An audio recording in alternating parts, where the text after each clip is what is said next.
Hi guys, welcome back to my channel. तो आज मैं एक और लर्निंग वीडियो लेके आया हूँ। अब इसमें क्या है कि ये जो वीडियो है वो ये एक लर्निंग पर्पज से है। इसको कोई रिकमेंडेशन ना ले, ठीक है। ये कोई बाय और सेल की रिकमेंडेशन नहीं होगी। यहाँ पर जो भी स्टॉक के एग्जांपल लिया हुआ है, जो भी चार्ट का एग्जांपल लिया हुआ है, वो बस एक लर्निंग पर्पज से लिया है, ठीक है। अब इससे आपको कुछ सीखने को मिलेगा, इसलिए ये चार्ट का एग्जाम्पल लेना जरूरी है, इसलिए लिया है, ठीक है।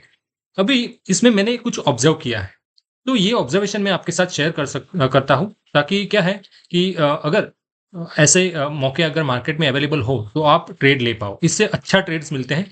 और ये क्या है कि हमें ये जो ट्रेड्स हैं वो अच्छी कंपनी में ढूंढने हैं, ठीक है।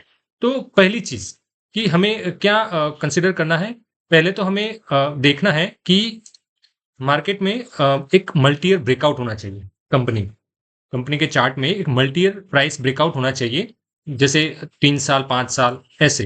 मतलब मोर देन 3 इयर्स होगा तो वो अच्छा रहेगा, यानी 2 साल भी है तो भी सही है, लेकिन 3 साल से ज्यादा है तो वो ज्यादा अच्छा रहेगा, ठीक है। अब एक कंडीशन ये हो गई कि वो मल्टी ईयर ब्रेकआउट होना चाहिए, यानी 3 साल से ज्यादा का ब्रेकआउट होना चाहिए। दूसरा कि ये कंपनी अच्छी होनी चाहिए। अच्छी कंपनी यानी कैसे, कि वो फंडामेंटली स्ट्रांग होनी चाहिए। अब इसमें हमें क्या क्या चेक करना है कि कंपनी का आरओसीई जो है वो 20% से ज्यादा होना चाहिए, ठीक है। अगर ये फाइनेंशियल कंपनी है तो उसमें आरओई देखना चाहिए। और वो मतलब क्या है कि एक रेप्यूटेड कंपनी होनी चाहिए जो कि अच्छा बिजनेस करती है और ईयर ऑन ईयर उसके प्रॉफिट्स बढ़ते हैं, ऐसी कंपनी होनी चाहिए, ठीक है। कि तो यहाँ मैं कंपनी का नाम लेना नहीं चाहूंगा। तो ऐसी कंपनी आपको मिल जाएगी जो कि मल्टी ईयर ब्रेकआउट करती है, अच्छे रिजल्ट्स पोस्ट करती है, यानी अच्छे प्रॉफिट्स पोस्ट करती है। उसका जैसे फाइनेंशियल कंपनी के अलावा अगर कोई कंपनी है तो उसमें आरओसी देखना है कि आरओसी 20% से ऊपर, आरओई भी अच्छा होना चाहिए, 20 या 20 से ऊपर होना चाहिए, ठीक है। तो ये कुछ कंडीशन है, और उसमें अच्छा खासा प्रॉफिट वो मेंटेन करनी चाहिए। ट्रेलिंग 12 मंथ का प्रॉफिट हो वो भी अच्छा होना चाहिए। जैसे कि यहाँ पर हम जो कंपनी का एग्जांपल यहाँ पे ले रहे हैं, जैसे कि बॉश लिमिटेड, ठीक है। अब इसमें देखिए उसका क्या है कि आरओसी 20% से ज्यादा है, यहाँ पे आरओई 15 है, लेकिन ठीक है। ऐसा मतलब कंपनी अच्छी है और उसका आरओई अच्छा है। और दूसरा कि उसमें डेट भी कम होना चाहिए, यानी 0.25 से कम होना चाहिए। और प्लेजिंग परसेंटेज भी उसमें मतलब ज्यादा नहीं होना चाहिए, 1% से ज्यादा नहीं होना चाहिए, ठीक है। तो यहाँ पर तो जीरो है, ठीक है। लेकिन यहाँ पर आप ये देखिए कि ईयर ऑन ईयर उसकी सेल्स भी बढ़ रही है, ठीक है। और यहाँ पे उसके प्रॉफिट्स भी बढ़ रहे हैं, यहाँ पे देखिए। तो ऐसी कंपनी आपको सिलेक्ट करनी है, ये एक एग्जांपल है। आपको ढूंढना है तो पहले तो आपको शुरू कहाँ से करना है, चार्ट से शुरू करना है, कि चार्ट ऐसा मिले तब जाके आपको फाइनेंशियल चेक करना है। तो पहली तो चीज ये होगी कि आपको चार्ट ऑब्जर्व करना है, ठीक है। ये कंडीशन होगी। और फिर ये देखना है कि वो जब भी मल्टी ब्रेकआउट करता है तभी ये हमारे रडार में आना चाहिए। तो जैसे कि ये जो चार्ट है उसमें क्या हुआ है कि यहाँ पे ये देखिए मल्टी ब्रेकआउट हुआ है यहाँ पे। ये मैंने वीकली चार्ट किया ताकि ये पूरा चार्ट यहाँ पे हमें एक मतलब स्क्रीन पे दिखे, इसलिए, ठीक है। यहाँ पे देखिए 2015 से लेके 2024 तक का मतलब मल्टी ईयर ब्रेकआउट है, 15 से 4 9, यानी 9 ईयर का ब्रेकआउट है ये, ठीक है। तो ऐसे ब्रेकआउट हमें ऑब्जर्व करने हैं। अभी यहाँ पे जैसे ब्रेकआउट आ गया है, हमें डेली कैंडल पे ब्रेकआउट देखना है। अब ये हम यहाँ पे देखेंगे कि यहाँ पे हमें डेली कैंडल पे ब्रेकआउट मिलेगी। तो जैसे ब्रेकआउट मिलता है तब हमें फाइनेंशियल चेक करना है कि क्या ये कंपनी डेट फ्री है, क्या ये कंपनी आरओसी अच्छा है, उसका आरओई भी अच्छा है। और ये अगर फाइनेंशियल बैकग्राउंड से कोई कंपनी है, फाइनेंशियल कंपनी है, तो उसमें ये देखना कि आरओई अच्छा होना चाहिए और ईयर ऑन ईयर उसका प्रॉफिट अच्छा होना चाहिए। प्रॉफिट तो हर एक कंपनी में देखना है कि आपको ईयर ऑन ईयर उसमें प्रॉफिट बढ़ना चाहिए, सेल्स भी बढ़नी चाहिए, ठीक है। तो ऐसी कंपनी हमारे रडार में आनी चाहिए, ताकि ये कंपनी हमारी स्ट्रॉन्ग कंपनी है कि उसमें वो कंपनी जीरो होने की प्रोबेबिलिटी बहुत कम है, ठीक है। तो हम ऐसी स्ट्रॉन्ग कंपनी चुनेंगे। ताकि क्यों ऐसा है, क्योंकि अगर हमें उसमें कोई स्टॉप लॉस नहीं लगाना है जब हम बाय करते हैं तो, ठीक है। तो क्या करना है कि जब भी वो ब्रेकआउट करे तब हमें उसमें हम बाय कर सकते हैं। देखिए ये एक स्ट्रेटेजी है ताकि आप मल्टी ब्रेकआउट स्टॉक अगर अच्छे हैं उसमें आप कैसे ट्रेडिंग कर पाते हैं, ठीक है। तो इसलिए है ये। अभी देखिए मल्टी ब्रेकआउट में पहले तो क्या चीज होती है कि जैसे मल्टी ब्रेकआउट होता है तो टेक्निकल टारगेट क्या होता है। टेक्निकल टारगेट ये होता है कि यहाँ पे जैसे कंपनी ने ये पूरा का पूरा ये जो कंसोलिडेशन है और यहाँ पे ब्रेकआउट है, ठीक है। तो टेक्निकल टारगेट उसका क्या है, तो इसकी ये जो डेप्थ है ना यहाँ से लेके यहाँ तक की, ये उसका टेक्निकल टारगेट होता है। तो हम मेजर करें जैसे यहाँ से लेके थोड़ा, हम क्या करेंगे थोड़ा कंजर्वेटिव साइड में जाएंगे, बहुत नीचे नहीं जाएंगे। यहाँ पे ये जो डब्ल्यू काइंड ऑफ पैटर्न बनता है यहाँ पे देख सकते हैं, जहाँ पे कैंडल क्लोजिंग ज्यादा हमें मिलती है वहां से हम लेंगे। क्लियर, ये हम यहाँ से वीक से नहीं लेंगे, लेकिन यहाँ से लेंगे, थोड़ा ऊपर से लेंगे तो ज़्यादा अच्छा है, क्योंकि इन केस कभी-कभी क्या होता है कि ये टारगेट हिट होने से पहले थोड़ा-सा नीचे से स्टॉक रिवर्स हो जाता है, तो इसलिए मैं कंज़र्वेटिव साइड जाना चाहता हूँ, राइट? तो यहाँ पे ये स्विंग बना है, ये हम यहाँ से लेंगे और यहाँ से लेके यहाँ पे मैंने ये रेंज लिया। अब इस रेंज को हमें इस ब्रेकआउट जो ये नेकलाइन है, उसके ऊपर हम प्लॉट करेंगे, यहाँ पे। अभी इसका ये है, ये हुआ उसका टेक्निकल टारगेट कितना 62%। अभी देखिए ये कंपनी अच्छी है, बड़ी कंपनी है साइज में, यानी 1 लाख करोड़ या तो 50,000 प्लस करोड़ का उसका मतलब नेटवर्क, मतलब उसका क्या है कि ये उसकी मार्केट कैप है, ठीक है। तो ऐसी कंपनी क्या है कि सडनली वन वे ऊपर नहीं जाती है, ठीक है। उसमें क्या होता है, थोड़ी बहुत ऊपर जाती है, फिर स्विंग मतलब थोड़ी नीचे आती है, कंसोलिडेट करती है, फिर ऊपर जाती है। तो इतना मतलब 62% का टारगेट अचीव करने के लिए वो 2-3 बार ऊपर नीचे होती है। यानी नीचे आती है, फिर ऊपर जाती है, फिर नीचे आती है, ऐसा होता है। तो इसका हमें फ़ायदा उठाना है कि वो ये टारगेट तो हिट करेगी, सूनर और लेटर। या तो 1 साल लगे या 2 साल लगे, लेकिन इतना टारगेट तो वो हिट करेगी, क्योंकि कंपनी अच्छी है, उसके फाइनेंशियल अच्छे हैं और चार्ट पैटर्न अच्छा बना है। तो ये चार्ट पैटर्न कंप्लीट करेगी। तो अब हमें क्या करना है कि जैसे यहाँ से वो डेली कैंडल पे जब भी वो ब्रेकआउट करे, तब हमें बाय करना है। यहाँ पे हमें बाय करना है, जैसे डेली कैंडल पे उसने ब्रेकआउट दे दिया, प्रॉपर ब्रेकआउट होना चाहिए, ठीक है। ऐसा नहीं कि ब्रेकआउट होने से पहले हम बाय करें, नहीं, प्रॉपर ब्रेकआउट होना चाहिए। उस ब्रेकआउट के बाद उस ब्रेकआउट कैंडल के ऊपर से हम ट्रेड करेंगे, यहाँ से, ठीक है। ये जो कैंडल की ऊपर की लाइन है, वहां से हम ट्रेड करेंगे, यहाँ से ट्रेड लेंगे। और हाँ, यहाँ पे कोई स्टॉप लॉस लगाना नहीं है, क्योंकि कंपनी फंडामेंटली अच्छी है, तो हम मान के चल रहे हैं कि वो सूनर और लेटर वो ऊपर जाएगी, मतलब ज्यादा टाइम नहीं लेगी। लेकिन हाँ, अगर कभी कभी नीचे आती है तो हमें घबराहट नहीं होगी कि क्या होगा इस कंपनी में, क्योंकि कंपनी वैसे भी मल्टी ब्रेकआउट दे दिया है, कंपनी फाइनेंशियली अच्छी है, तो मतलब थोड़ा टाइम लेगी, लेकिन ऊपर जाएगी, ये हमारा बिलीफ है। और हाँ, ये ऐसी कंपनी में कभी भी आपको मतलब 100% इन्वेस्ट नहीं करना है। जो भी आपका कैपिटल हो, उसमें से मैक्सिमम 5% आपको इसमें लगाना है, ठीक है, मैक्सिमम 5%। तो इस तरह के ट्रेड्स आप मतलब ले सकते हो कॉन्फिडेंटली, ठीक है। तो जैसे हमने ये ब्रेकआउट दिया, उससे ऊपर से हमें ट्रेड लेंगे और हमारा टारगेट रहेगा उसमें 20% कमाने का। कितना? 20%। अब जैसे भी हमारा 20% आ जाता है, तो हम वहां से एग्जिट कर लेंगे। तो ये देखिए 129 डेज में हमें 20% मिला। ऐसा नहीं है कि 129 डेज होंगे, इससे ज्यादा भी हो सकता है, 1 ईयर भी हो सकता है, 1 साल भी लग सकता है। तो लेकिन 1 साल में 20% ठीक है, अच्छा है, ठीक है। लेकिन 1 साल नहीं लगता है, उससे भी कम में इस तरह के 20% तो आपको मिल जाएगा, ठीक है। तो एक चीज यहाँ पे ये करना है आपको।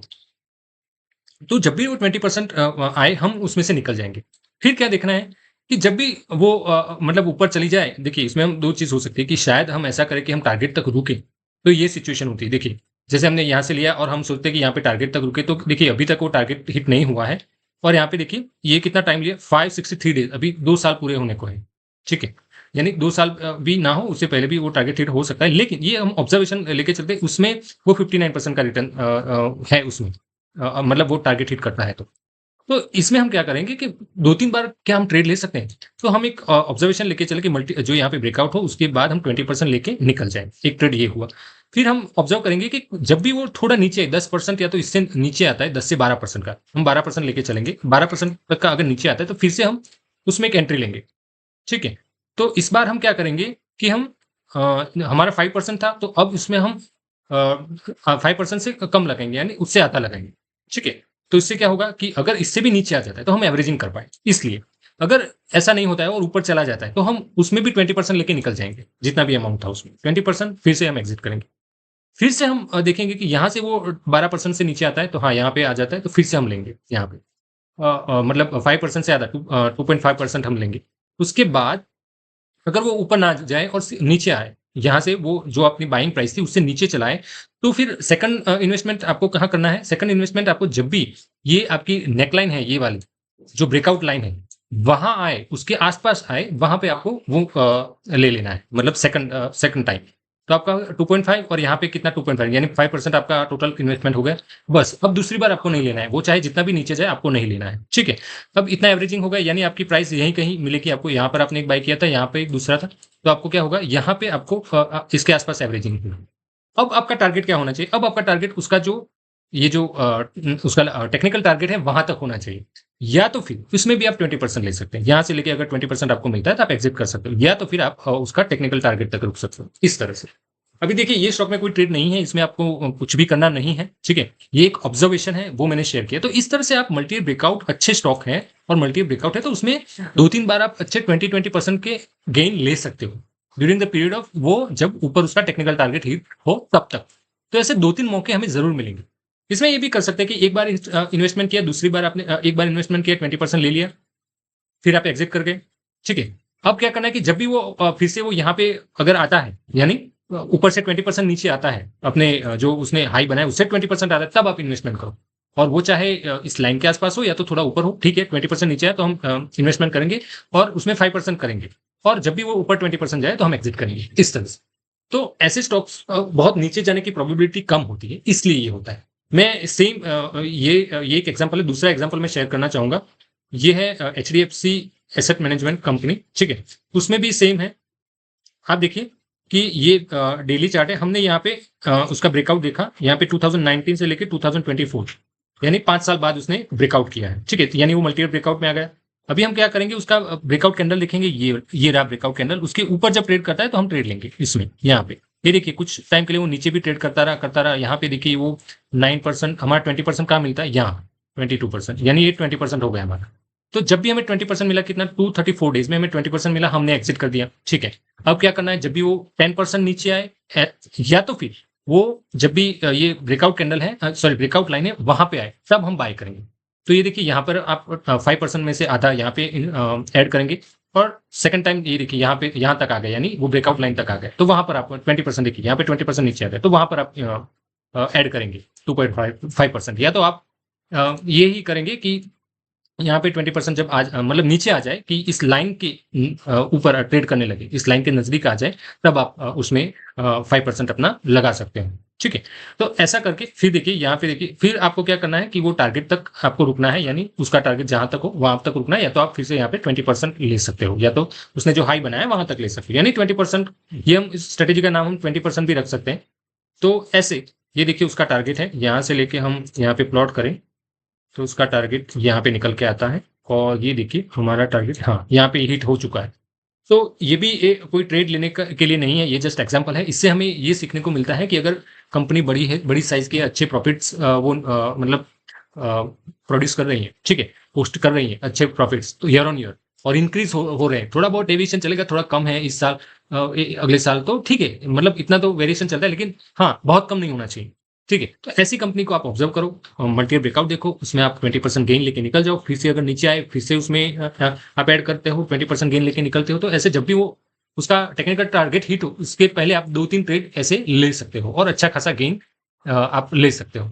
क्योंकि ये जो पूरा पीरियड है उसका, ब्रेकआउट से लेके टेक्निकल, उसका प्रॉपर जो टेक्निकल टारगेट हिट होने में थोड़ा ज्यादा समय लग सकता है, यानी 2 साल या 3 साल भी लग सकते हैं, अगर मार्केट कंडीशन के हिसाब से देखें तो, ठीक है? तो ऐसे में हम क्या कर सकते हैं कि 20% लेके हम मतलब ऐसे ट्रेड्स ले सकते हैं। तो ये मेरा एक ऑब्जर्वेशन था। आई होप कि आपको आइडिया आ गया होगा कि मेरा इसमें मतलब कहने का मतलब क्या है, आपको समझ आ गया होगा। अगर नहीं आया तो फिर से आप वीडियो देख सकते हो। फिर भी अगर नहीं आया है समझ, तो मुझे कमेंट में बताइएगा, मैं फिर से कोशिश करूंगा कि थोड़ा बेटर अंडरस्टैंडिंग आपको प्रोवाइड करूं और फिर से वीडियो बनाऊं, ताकि आपको अच्छे से समझ आए, ठीक है? तो मुझे कमेंट में ज़रूर बताइएगा, और आप ऐसे ऑब्जर्व कीजिएगा, ऐसे चार्ट्स लेके बैठिएगा और ऑब्जर्व करिएगा कि क्या आपको ऐसे एग्जांपल्स मिलते हैं या नहीं, ठीक है? तो आई होप कि ये वीडियो पसंद आया होगा। अगर पसंद आया तो लाइक और शेयर ज़रूर कीजिएगा, और हाँ, फ्रेंड के साथ ज़रूर शेयर कीजिएगा, ठीक है? Thank you very much.